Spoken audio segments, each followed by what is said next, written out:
చూడబోతున్నాం. సో మాకైతే చంద్రబాబు నాయుడు గారు ఆయన కూటమిని ఎలా నడుపుతారు అనే దాని మీద సంపూర్ణమైన విశ్వాసం ఉంది. మేము ఇలాగే వాళ్ళు ముందుకెళ్లాలని కోరుకుంటా ఉన్నాం.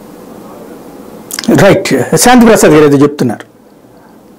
ఇప్పుడు వాలంటీర్లకు ఎందుకు చంద్రబాబు నాయుడు గారు 10,000 రూపాయలు ఇస్తా అన్నారు? మేము వాలంటీర్ వ్యవస్థని పార్టీ కార్యకలాపాల కోసం ప్రభుత్వ సొమ్ము ఇచ్చి వాడుకో, అది నిరుద్యోగ యువత అండి. వాళ్ళు నిరుద్యోగ యువతను మనం సక్రమమైన స్థాయిలో సరైన విధంగా వాడుకోకపోతే పెడదోరలు పెట్టే అవకాశం ఉంది. రెండోది వాళ్ళు విలువైన జీవితాలు కోల్పోయే అవకాశం.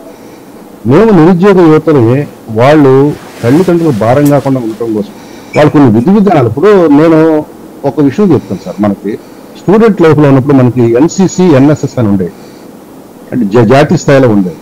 National credit corps, national social service. దేనికంటే సమాజం పట్ల విద్యార్థి దశ నుంచే వాళ్ళకి బాధ్యత తీసుకోవడం కోసం.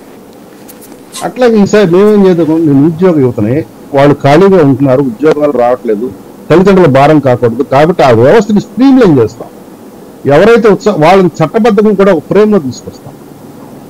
వారి సేవలను మేము ఉచితంగా తీసుకోము. అయితే వారి సేవలు ప్రభుత్వానికి తీసుకుంటూనే వారి ఉద్యోగ ఉపాధి అవకాశాలు వాళ్ళు చేసుకుంటారంటే వాళ్ళకి ఆ దిశలుపాటు ఇస్తాము. ఉద్యోగాలు రేపు భవిష్యత్తులో ఉంటే ఒక సర్టిఫికేట్ లాంటిది కూడా ఇస్తాము. ఎన్సిసి ఎన్ఎస్ఎస్ సర్టిఫికేట్ ఇస్తే రేపు భవిష్యత్తులో ఉద్యోగాలు ఎట్లా పనికొస్తాయి అట్లాగా. ఎందుకంటే సమాజానికి సేవ చేస్తూ ఉంటారు. రెండోది సమాజానికి విచ్ఛేదన వీళ్ళు కారణం కాకుండా కూడా ఉంటారు. కానీ ఇప్పుడు వీళ్ళు చేస్తున్న వాలంటీర్ వీళ్ళు ఏంటి, వీళ్ళు ఏమని ప్రకటించారు, ఏమని ప్రకటించబడుతున్నారు వాలంటీర్లు?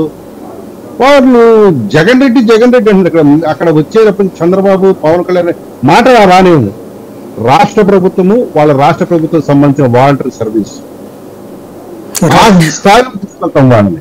అంతేగాని పార్టీ వ్యక్తిగత రాజకీయ వ్యవస్థగా మేము తీసుకెళ్ళాం, దిగజార్చం కూడా. రైట్, జీవితాలతో ఆడుకోం. ఇక్కడ బేసికల్ గా మనం పార్టీకి ఎవరు వాడుతున్నారు వాలంటీర్ ని అనేది క్లియర్ కట్ ఎవిడెన్స్ కనపడతా ఉండాలి.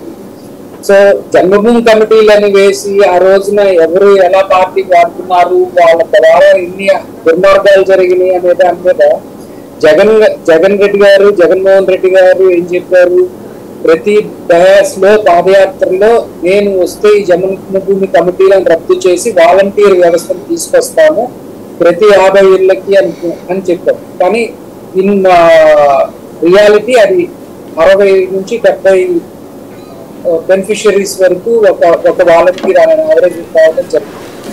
ఎందుకోసమంటే ఇవి కొన్ని రీజన్స్ ఏంటంటే, ఒక విలేజ్ లో అంతమంది బెనిఫిషరీస్ ఉన్న దాన్ని ఏమంటారు